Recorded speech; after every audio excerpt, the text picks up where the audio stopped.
आरक्षण की जो व्यवस्था है वो जायज है, बनी रहनी चाहिए। इसलिए बनी रहनी चाहिए कि समाज के जो वर्ग सामाजिक आर्थिक कारणों से पीछे छूट गए हैं उनको आपको साथ लेकर चलना ही है। जिस संविधान में जिस प्रावधान की आप बात कर रहे हैं 10 साल 20 साल की, उसमें यह तय किया गया था कि 10 साल में इनकी स्थिति सुधर जाएगी। 10 साल महत्वपूर्ण नहीं है, महत्वपूर्ण यह था कि उनकी स्थिति बराबरी की हो जाएगी।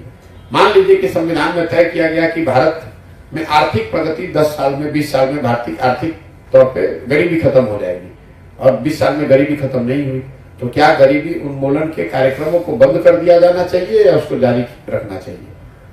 20 साल का ये जो तर्क है ये बिल्कुल गलत तर्क है। 20 साल में ये कहा गया था कि 20 साल में सरकारों को समाज को इतना बेहतर प्रयास करना होगा कि 20 साल में जो समाज के पिछड़े लोग हैं जो वंचित हैं वो अगर छूट गए हैं तो उनकी स्थिति सामान्य वर्गों के बराबर हो जाए। वो अगर हुई नहीं तो उस व्यवस्था को तब तक कायम रहना चाहिए जब तक कि उनको बराबरी का अधिकार न मिल जाए।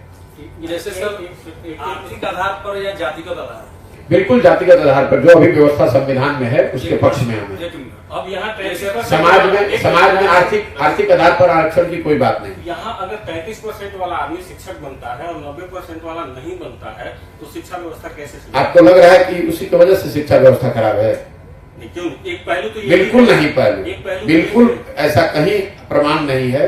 अभी आप सिविल सर्विसेज का रिजल्ट आया है, देख लीजिए, उसमें मेंस का जो कट ऑफ है वो ओबीसी वर्गों में जनरल से ज्यादा है। तो ये आप ऐसा नहीं कर सकते, नहीं ये नहीं आप ये मैं अब दूसरी बात आप समझ जाइए, जो बात भी संविधान संगत नहीं है वो हमारी प्राथमिकता का आधार नहीं है।